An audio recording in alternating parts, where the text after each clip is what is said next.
হায়রে টাকা, তোর জন্য কতই না কষ্ট করি। ভালো করে দুই বেলা খাইতেও পারি না। স্বপ্ন জাগে বাবা মারে দেখবো, পারি না, অনেক দূরে আছি তো। আমি যদি দেশে চলে যাই তাহলে বউ বাচ্চা খাবে কে? বাবা মার আবদার পূরণ করবে কে?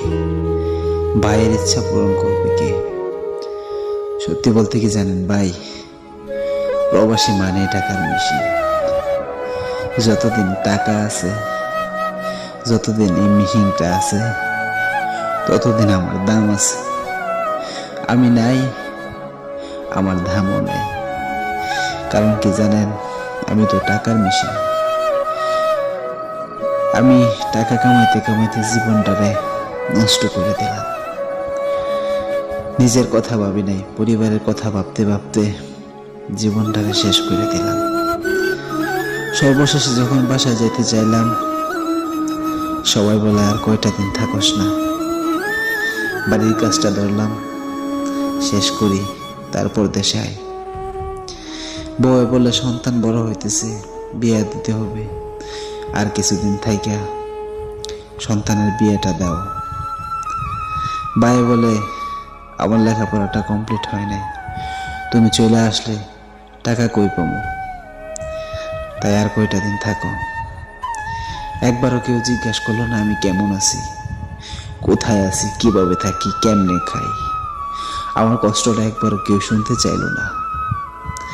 প্রবাসী বইলা এত কষ্ট সহ্য করতে হয়। কাজ না করলে মালিকের বকা খাইতে হয়, টাকা না পাঠালে বাড়ির মানুষের ইগনোর সহ্য করতে হয়। শুধু প্রবাসী আমি, হয়তো বা তাই।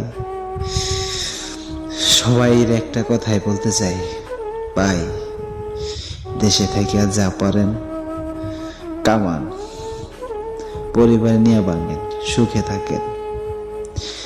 বিদেশের মাটিতে আইসা কান্না কইরা কোনো লাভ হইব না। কারণ বিদেশের মাটিতে আপনাকে পাঠানো মানে আপনি টাকার মেশিন। আপনার দেহটা যতদিন আছে ভাই, ততদিন সবাই আপনারা দাম দিব, কারণ আপনার তো টাকার মেশিন। যখন দেহটা চলে যাইব, রুহটা চলে যাইব কবরে, আল্লাহ নিয়ে যাইব, তখন আপনার কোনো দাম নাই ভাই। তাই একটা কথা বলি, সবাই নিজের দেশে কিছু করেন, সবার ইচ্ছা দেশে থাইকে পূরণ করেন। আল্লাহ হাফেজ।